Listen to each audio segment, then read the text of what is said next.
If you're watching this alone at night, Dan T, pause this video, and Dan T, look behind you, because what happened to me in that motel in Arizona might already be happening to you right now. I didn't believe in haunted places before that night. I was just a travel vlogger driving across a long empty highway in the USA trying to find a place to rest when I saw an old flickering neon sign that said Sunset Valley Motel. It was 2:17 a.m. There were no cars around, no lights except that one sign buzzing in the silence. I remember feeling something strange in my chest, but I ignored it because I was too tired. I grabbed my camera, stepped out of the car, and started recording like I always do, making jokes about creepy motels because my audience loved that kind of content. But the moment I stepped into the reception area, everything changed. The air felt heavy, like it was hard to breathe. And behind the counter there was a man standing completely still. He didn't greet me, didn't smile, just slowly lifted his hand and pointed toward a key hanging on the wall. Room 214. I said, "Hey, how much for a night?" But he didn't answer. He just kept staring at me with eyes that looked empty, like there was no life behind them. I laughed nervously, grabbed the key myself, and said, "All right, I'll just take it," thinking maybe he was just weird or tired. But as I turned around, I heard him whisper something so quietly I almost missed it. He said, "Don't open the closet." I froze for a second, turned back to ask him what he meant, but he was gone, completely gone, like he was never there. The chair behind the counter was empty. The light above it flickered once and then went still.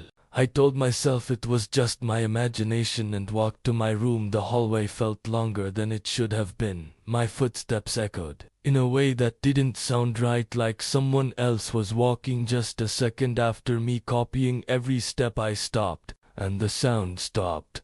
I walked again, and it followed. I quickly reached room 214, unlocked the door, and stepped inside. The room smelled old, like dust and something rotten.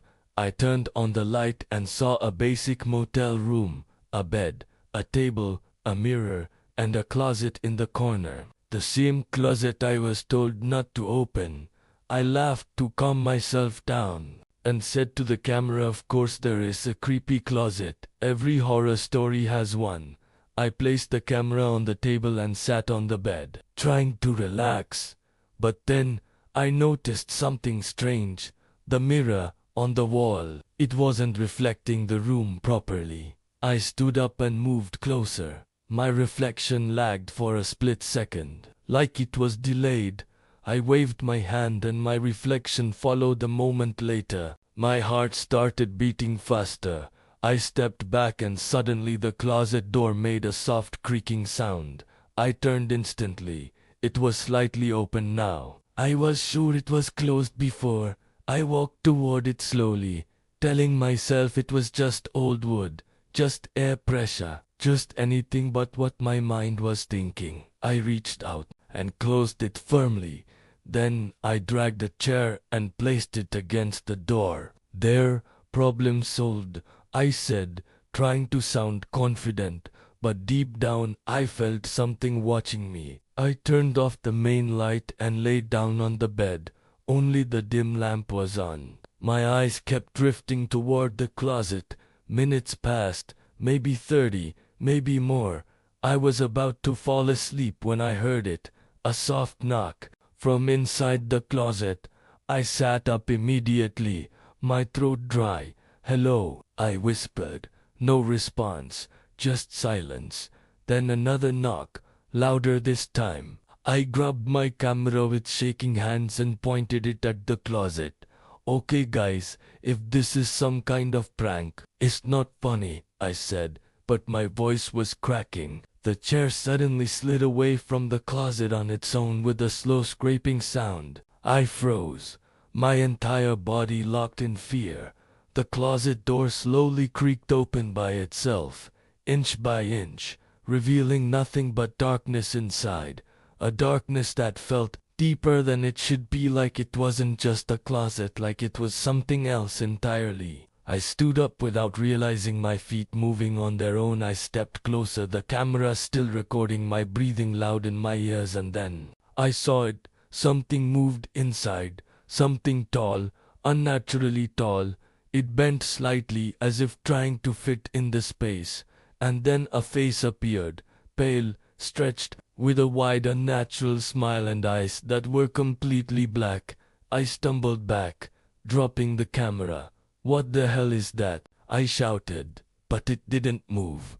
It just stared at me, smiling wider and wider, until its mouth looked like it was tearing apart. Then it spoke in a voice that sounded like multiple people whispering at once. "You opened it." My heart felt like it stopped. I didn't. I closed it. I yelled backing toward the door, but when I reached for the handle it wouldn't open. It was stuck, completely stuck. I turned back and the thing was closer now, stepping out of the closet, its body twisting in ways that didn't make sense. Its limbs too long, its head tilted at an impossible angle. "You let me out," it whispered again, and suddenly the lights went out. The room plunged into darkness. The only light now was from the camera, lying on the floor, in night vision mode. And in that green eerie view, I saw it clearly, standing right in front of me. I couldn't move, couldn't scream. It slowly leaned closer until its face was inches from mine,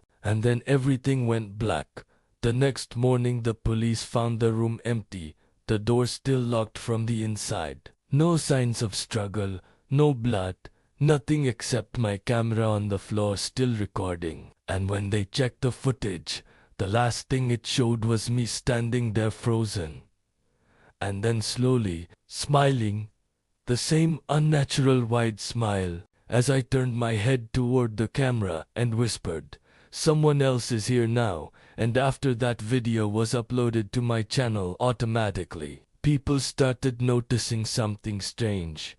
In the background of the footage, in the reflection of the mirror, in the dark corners of the frame, that thing, it wasn't gone. It was still there, watching, waiting. And now that you've heard this story, maybe it's watching you too.